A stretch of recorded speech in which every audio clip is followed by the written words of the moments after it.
रोहित की दीदी समीक्षा की शादी अर्पित से हुई थी। रोहित 20 साल का था, जो कि अपना पूरा दिन मोबाइल पर ही निकालता था। कभी पबजी खेलता तो कभी यूट्यूब चलाता। एक दिन अर्पित और समीक्षा समीक्षा के मम्मी पापा से मिलने आते हैं और देखते हैं कि रोहित मोबाइल से हटने को तैयार ही नहीं है। अरे रोहित, तुम्हारी तो आईआईटी की परीक्षा है ना? तुम तैयारी नहीं कर रहे हो परीक्षा की? वो सब तो मोबाइल पर ही हो जाएगा। ये देखिए, ये है गूगल। इससे जो भी पूछो वो सब बता देता है। तो आखिर कागज क्यों बर्बाद करूं? अरे पर तुम इन प्रश्नों की तैयारी बिना लिखोगे कैसे? उसमें क्या है, ये देखिए नोटपैड, बिल्कुल कॉपी जैसा है, इसी पर कर लूंगा। हम जब तुम्हारी उम्र के थे तब हम दोस्त मिलकर प्रश्न हल किया करते थे। उससे हमारी हैंडराइटिंग की भी प्रैक्टिस हो जाती थी और समय का भी अंदाजा लग जाता था।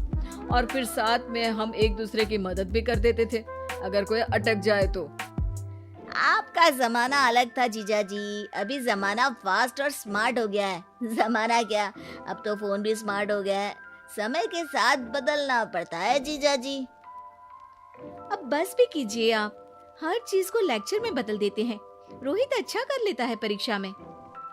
इतने में अर्पित के सास ससुर जी आ जाते हैं हॉल में और अर्पित इस बारे में बात नहीं करता।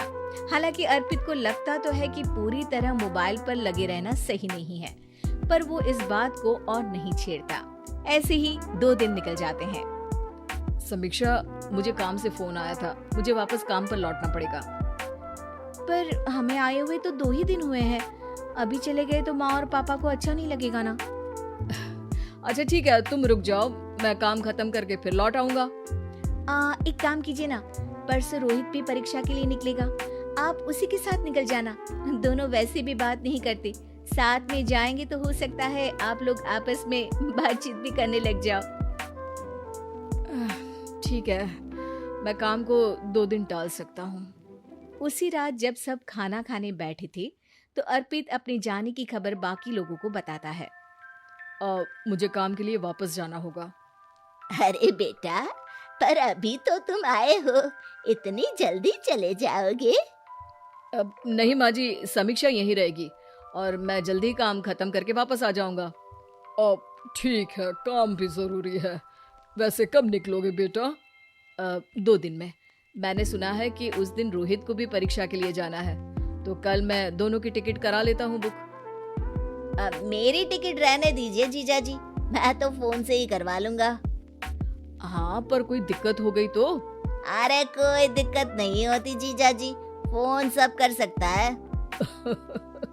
हमारे फोन के रिचार्ज से लेकर टीवी का रिचार्ज सब रोहित यही फोन से बैठे बैठे कर देता है। अब ये नई चीज तो हमारे समझ के परे है, पर अच्छा है कि रोहित जानता है। हमारी मेहनत इतनी कम हो गई भाई। हाँ, पर अगर टिकट नहीं मिली तो? अर्पित की बात पूरी होने से पहले ही बिजली चली जाती है। अरे ये क्या हो गया, आपने बिजली का बिल भर तो दिया था ना? अरे नहीं, मैं तो भूल गया था।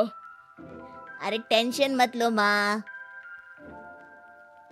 देखा जीजा जी, आप बिजली का बिल भी भर सकते हो, समय बदल गया है।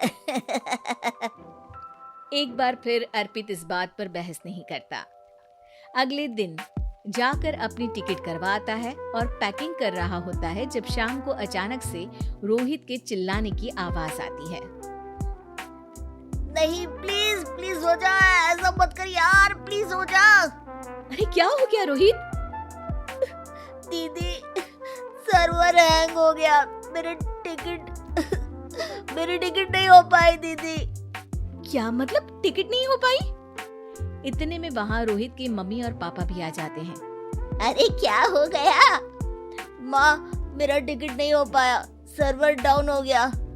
अरे पर तूने तो बोला था कि हो जाएगा। हो जाता है, पर अब क्या करूँ, ये क्या हो गया?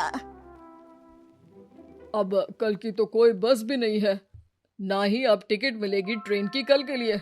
मुझे तो कोई रास्ता नहीं दिख रहा।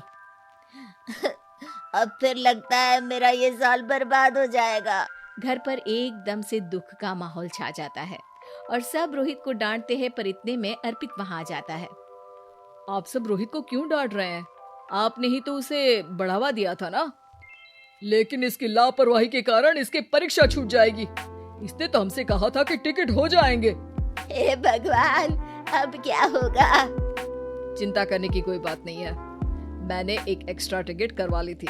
मैं समझता हूँ कि मोबाइल हमारा ही काम आसान करने के लिए है, पर उस पर ही पूरी तरह से निर्भर होना तो गलत बात है ना। रोहित टिकट को देखकर बहुत खुश हो जाता है और जोर से जाकर अपने जीजाजी के गले लग जाता है।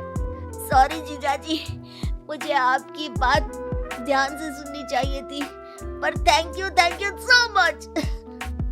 हाँ बेटा, तुमने तो इसका भविष्य बचा लिया। शिक्षा, दूसरों से मदद मांगना गलत नहीं, पर दूसरों पर निर्भर हो जाना गलत।